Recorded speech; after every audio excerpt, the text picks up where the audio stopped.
I'm Henry Alley, author of Galen's Legacy. Delighted to be here with you today to read from my new novel, which is due out from Rattling Good Yarns Press, May 11th.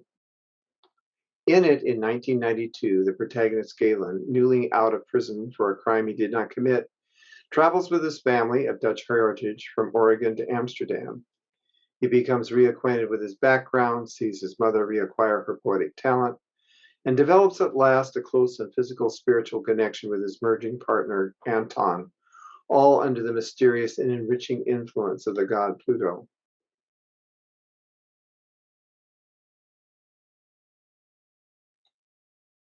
From Galen's uncle's diary. July 18, 1969. Galen and I have just been to Anne Frank House. We looked out the window and saw the formations for the Homo monument below. This is a safe world for us, an inspiration to move toward in the future. Imagine if we could create an island, if only an island like this for ourselves back home. I am driven now by the presence of saints and artists everywhere. Anne Frank, Rembrandt, Fontaine, and the great martyrs who died with pink triangles on their chests. Life is rich with expression and martyrdom here. It flowers in the trees and its very music. The light step of Mozart, too, is not far off. When Thursday came in the gazebo during her public reading, Galen's mother's, Christabel's, new poems told the story of her brother, his uncle Eugene. All were there in the audience, young Jacob, old Jacob, Theo, Anton himself, the bookstore people who were funding the reading, and many from the staff of the hotel. Strangers packed the room as well. Many were standing. His mother, Christabel, told the story first in Dutch and then in English, of a man who had been through a fire and who had lived through a dark adventure too. He had lived here in Amsterdam during the early part of the occupation, and he had helped the students who had refused to sign pledges to the Nazis. They had been cut off from their education at the University of Amsterdam because they had not made that commitment. And so Eugene had helped to teach them in the underground. Their own mother and father had been no longer living at the time, and so he had been an orphan in a way among orphans. But he had escaped to America. That was when the fire had come and the loss of wife and child. She, Christabel, was already living there. There was, in fact, she told him, a poem about her view in 1939 from Carlton Park when she had heard how the Queen of Holland had fled by ship for London and had placed the seat of government there. Orphans, all of them. She told of how Eugene became the man of the house, in a way, of the boarding house she had kept, and how she had wanted him to stay, but she had been ashamed of what her tenants might think. She told of how he was Pluto with an earthly coming into the dining room every morning with spring rising in the windows, like lights flowering in a dish or in the tulip fields of her beloved home.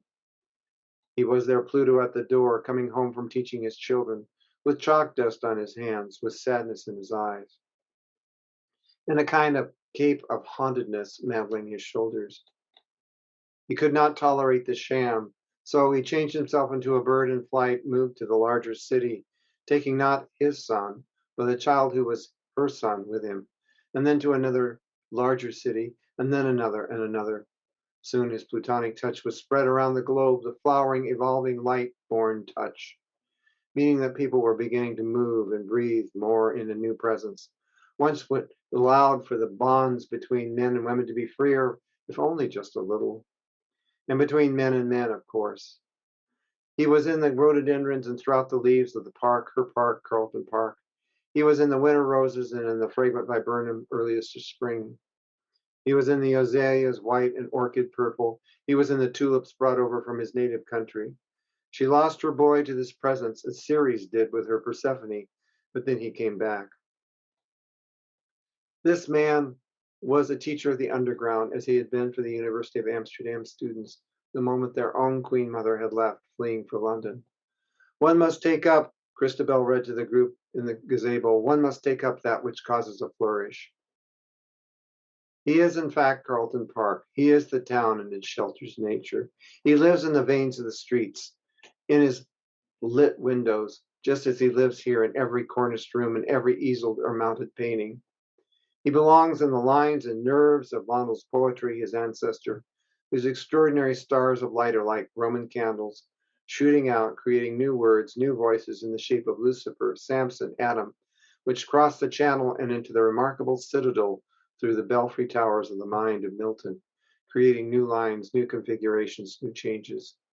He was in the house of Anne Frank, one stair at a time, up to the Vesterkirk, down again all over the canals, leading her son especially away from her to a new direction she could not create.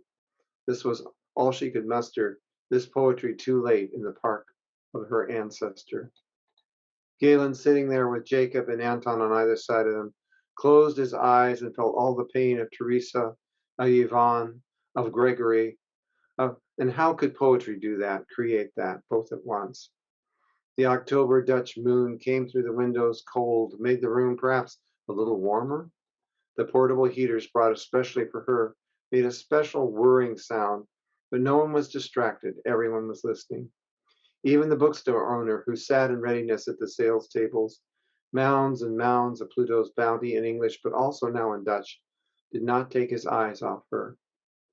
And somehow, Galen thought, because of this reading, it'll be easier to go back home.